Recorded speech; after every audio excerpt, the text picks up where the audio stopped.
하세요. 그래서 오늘은 백내장의 정의는 뭐고 어떻게 분리하는지 얘기 드릴게요. 이게 복잡하지만 가장 기본적인 눈의 구조인데 제일 중요한 게 여기 눈 속의 구조, 그 중에서도 망막, 빛을 받아들이는 부분 망막이고, 그리고 망막 중에서도 가장 가운데 부분, 우리가 아주 예민하게 볼 수 있게 하는 그 곳이 황반이라고 하는 곳이에요. 그리고 시신경이 이렇게 나가고 눈을 보호하고 있는 하얀 단단한 껍질, 거기를 공막이라고 하고, 공막 위에 우리가 눈 비비면 약간 느껴지는 그 결막이라고 하는 하얀 조직이 이렇게 덮고 있어요. 빛이 들어오는 길을 보면 제일 겉부분에 이렇게 투명하게 생긴 바가지처럼 생긴 곳, 각막이라고 하는 구조가 있고, 그리고 그 안에는 전방이라고 하는 물 같은 조직이 이렇게 안에 들어있어요. 그 안쪽에는 홍채가 이렇게 조리개 역할을 하면서 커졌다 작았다 하고, 그 가운데 공간으로 빛이 지나가는데 그 지나가는 공간을 동공이라고 해요. 그리고 그 지나가는 길에 요 수정체라고 하는 볼록한 렌즈가 눈 속에 들어 있습니다. 그래서 우리가 어떤 물체를 볼 때 가까운 거 볼 때도 있고 멀리 볼 때도 있는데, 요 안에 들어있는 요 수정체라는 게 크기가 두꺼워졌다가 얇아졌다가, 그래서 눈에 힘을 주면 이게 두꺼워지게 되고 가까운 게 보이는 그런 상황이 되겠죠. 가만히 있으면 수정체는 얇은 조직으로 멀리 있는 게 보이는 게 눈이 좋은 사람의 기본 세팅이에요. 한번 볼게요. 다시 한번 간단하게 보면 빛이 지나가는 길에 각막이라고 하는 곳이 빛을 한번 모아주고, 그리고 동공을 지나서 빛이 들어왔을 때 수정체라고 하는 조직에 빛이 또 지나가게 되고, 유리체를 지나서 황반, 여기에 초점이 맞으면 잘 보게 되겠습니다. 그리고 이 수정체라고 하는 조직은 아주 얇은 실 같은 조직으로 이렇게 눈 속에 매달려 있거든요. 이거를 얼마나 세게 잡아당기고 놓아주냐에 따라서 수정체라는 것의 두께가 두꺼워지기도 하고 얇아지기도 해서 우리가 거리를 따라서 초점을 맞출 수가 있겠죠. 현재는 백내장의 진단에 대해서는 사실 더 이상 뭔가 발전이 일어날 게 거의 없다고 봐도 돼요. 왜냐하면 그 진단 같은 거를 우리가 이제 흔히 유행하는 챗GPT나 이런 데 보면 아주 정립이 돼 있고, 어떻게 보면 진단 면에서는 더 이상 발전할 건 없을 것 같다는 생각도 듭니다. 요즘은 핵심 사항은 어떻게 치료할 거고, 치료할 때 어떤 방법을 쓸 거고, 어떤 렌즈를 넣을 거냐, 여기에 대한 것만 계속 발전을 하고 있지, 진단과 그 예방 이런 면에 대해서는 사실은 중요도가 많이 떨어지고 있긴 합니다. 그래서 챗GPT 한번 알아보면 백내장은 아까 말씀드린 그 수정체가 뿌옇게 변하는 거고, 이런 게 생기면 앞이 흐리게 보이거나 따로는 빛이 이렇게 번져 보이는 증상이 유발합니다. 주로 나이가 들면 생기지만 여러 가지 다른 원인들도 있어요. 이거를 가져온 이유는 우리가 보통 사람들이 백내장이 무엇인가라고 하는 정도의 수준의 질문을 치면 요 정도 나오는데, 우리가 최소한 요 정도는 알고는 있어야 된다. 최소한의 방법. 그래서 백내장 진단하는 방법은 시력 재기도 하고, 진단실에서 진료실에서 수정체 실제 상황 보고, 그리고 눈이 진짜로 이게 백내장 때문에 나쁜 건지 안경 쓰고 시력체 보고, 그리고 눈 속에 다른 질병이나 이런 것들이 있는지를 봅니다. 자, 백내장 원인, 나이 때문에 다 생겨요. 나도 생길 거고, 앉아있는 분들도 생길 거고. 당뇨가 있는 분들은 백내장이 좀 빨리 오기도 합니다. 가령 20대, 30대 당뇨 있는 분들, 갑자기 시력이 훅 떨어져 오거든요.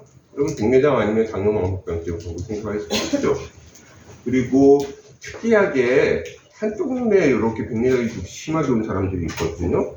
일단 저희는 꼭 물어보는 게, 한쪽 눈으로 뭔가 작업을 하시는 분이 있거나 이런 분들은 이런 자외선이나 방사선 노출 이런 것들도 관련이 꽤 있다고 봅니다.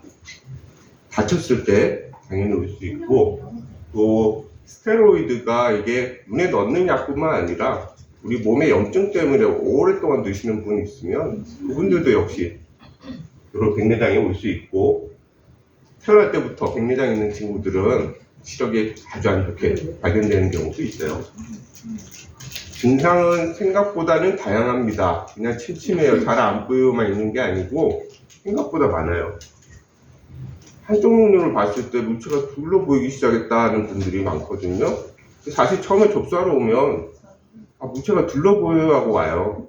그러면 이제 크게 두 가지로 나뉠 수가 있는데, 한 눈씩 이렇게 가리고 봤을 때 물체가 둘러 보이는 분들은 대개는 그쪽 눈의 문제겠구나 라고 생각을 할 수가 있고, 나는 한 눈씩 이렇게 봤을 때는 자꾸 나쁘지 않은데 두 눈을 뜨면 이게 막 두 개로 보인다.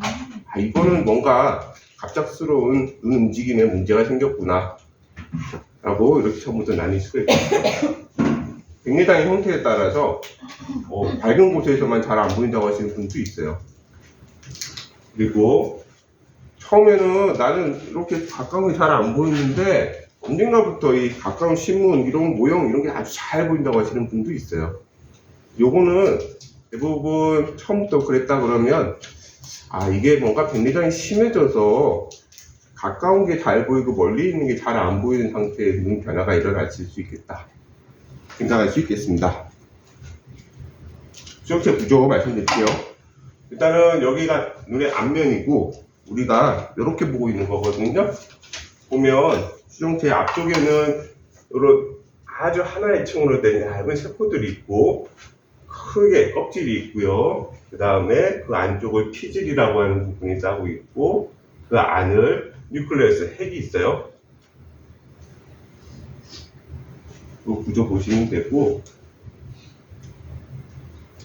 여기가 눈의 앞부분이에요. 앞부분에서 봤을 때 이렇게 핵이 단단해지는 종류의 백내장도 있고, 또는 주변에 이 콜텍스라고 하는 이 껍질 부분, 이 피질 쪽이 혼탁이 생기는 백내장도 있고, 앞쪽 껍질 밑에 혼탁이 생기는 백내장, 뒤쪽 껍질 앞에 생기는 백내장 등의 종류가 있습니다. 핵경화 백내장은 보통 한국에서 그렇게 많지는 않은데 자외선 많이 받는 곳에서는 꽤 많이 봅니다. 이걸 어떻게 본 거냐면, 눈이 있으면 우리가 앞에서부터 이렇게 빛을 비춰보면 또 투명한 구조, 각막이라는 것도 보이고 그 안에 여기 수정체라는 것도 색깔이 보이거든요. 앞에 보이는 여기가 각막이고 여기가 이제 수정체의 껍질, 피질, 그리고 여기가 핵인데 핵이 아주 누렇게 단단하게 변해 있는 걸 볼 수가 있어요.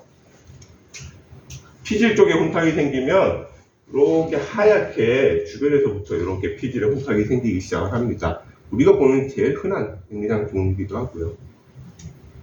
그리고 전낭하 혼탁은 낭 앞쪽 부분에 혼탁이 이렇게 생겨서 지금 넓게 빛을 비추면 이런 식으로 여기 중심부 쪽에 혼탁이 꽤 많이 있을 거예요.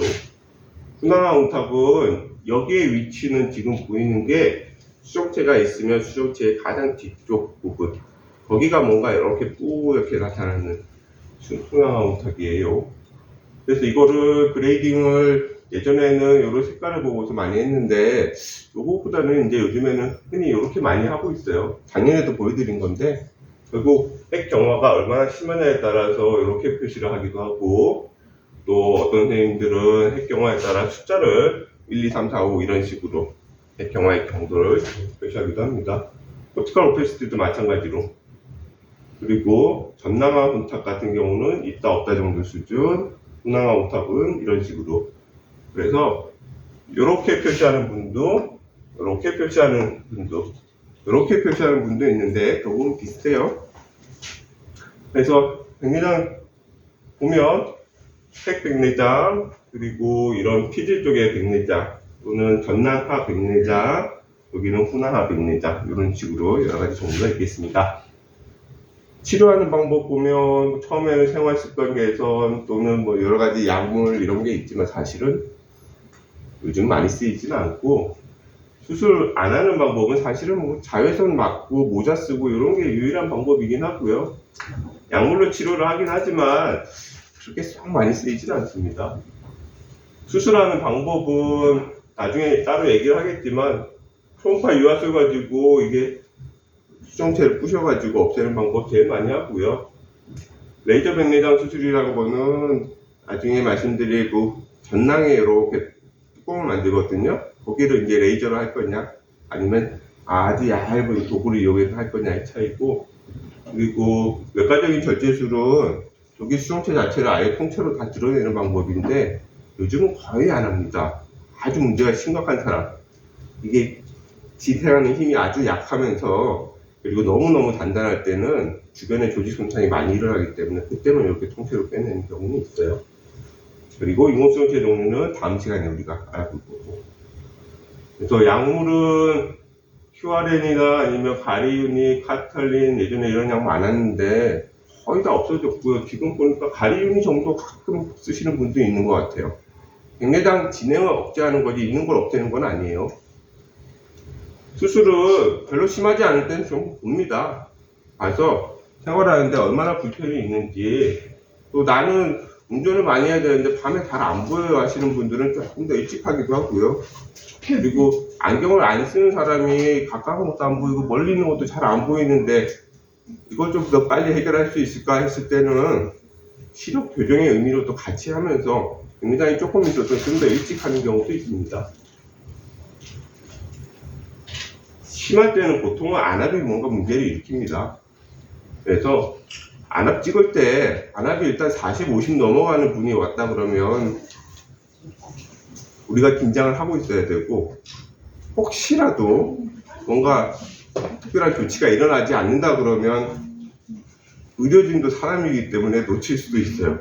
다시 한번 리마인드는 해야 됩니다. 안압이 높은데 뭔가 수술이나 이런 조치가 없고 또는 안압약을 안 쓰는 상태에서 방치가 됐다 이러면 굉장히 문제가 심각하기 때문에 그건 잘 보셔야 돼요. 그리고 그게 아주 심할 때는 눈 속의 구조에 유착도 일으키고 다른 문제도 일으킬 수 있기 때문에 그때는 수술을 좀 빨리 합니다. 예방은 아까 말씀드린 거예요. 사실 자외선 차단, 식사 습관에서 오메가3, 술, 담배, 당뇨, 혈압 관리, 몸 컨디션 관리하는 것, 그리고 안과 정기적인 검사, 그게 이제 기본적인 상태가 되겠습니다.